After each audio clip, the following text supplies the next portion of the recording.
मैं अलका गुप्ता शेठ विद्या मंदिर English high school Vasai east की अध्यापिका आज आपको हिंदी की पाठ्य पुस्तक रिमझिम का पाठ 14 सबसे अच्छा पेड़ पढ़ाने जा रही हूँ।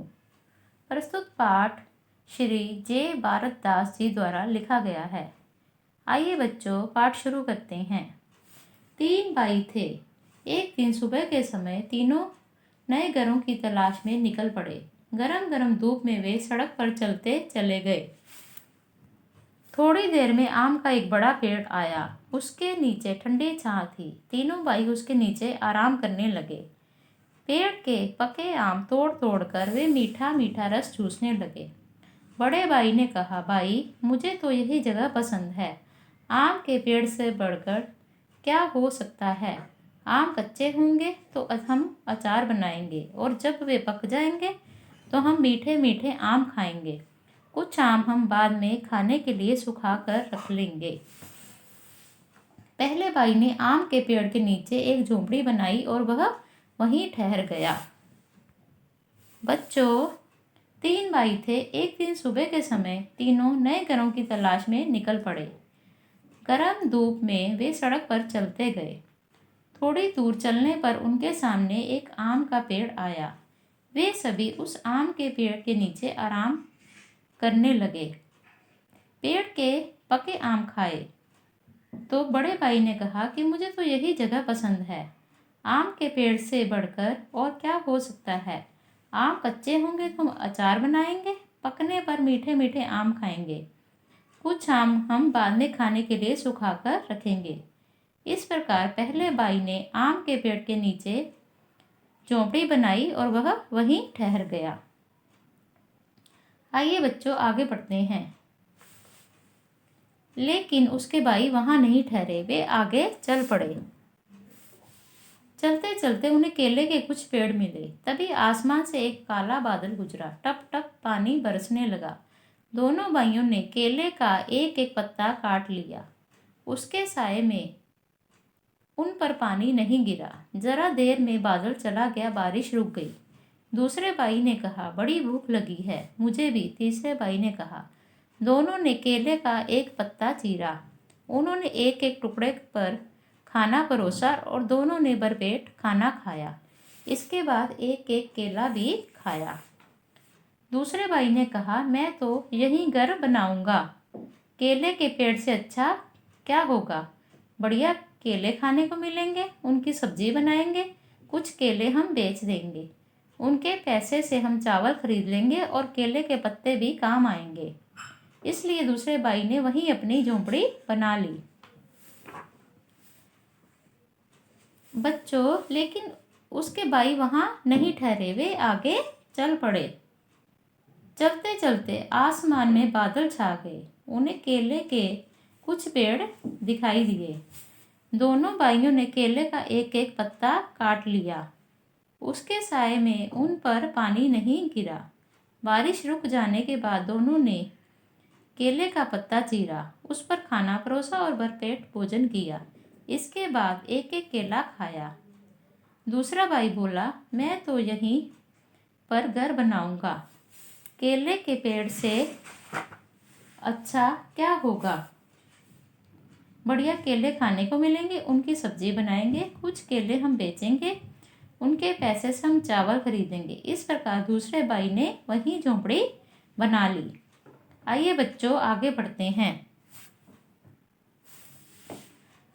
मगर तीसरा भाई आगे बढ़ता चला गया। चलते चलते उसे नारियल का एक पेड़ मिला। पेड़ बड़ा लंबा और पतला था। तीसरे भाई ने कहा, कैसी प्यास लगी है। टप, एक नारियल जमीन पर टपक पड़ा। तीसरे भाई ने अपना चाकू निकाला। खर खर नारियल की जटाएं साफ हो गई। फिर उसने नारियल के छिलके में छोटा सा छेद किया और उसका ठंडा मीठा पानी पिया। नारियल के पेड़ की छोटी सी छां। तीसरा भाई उसी छां में बैठ गया और सोचने लगा। आम का पेड़ बहुत बढ़िया होता है और आम भी बड़ा अच्छा फल है। केले का पेड़ बड़े काम का होता है और केला खाने में अच्छा होता है। नीम का पेड़ भी अच्छा होता है, उसकी दातुन बहुत अच्छी लग रहती है। घर में कोई बीमार हो तो लोग नीम की टहनियाँ दरवाजे पर लटका देते हैं।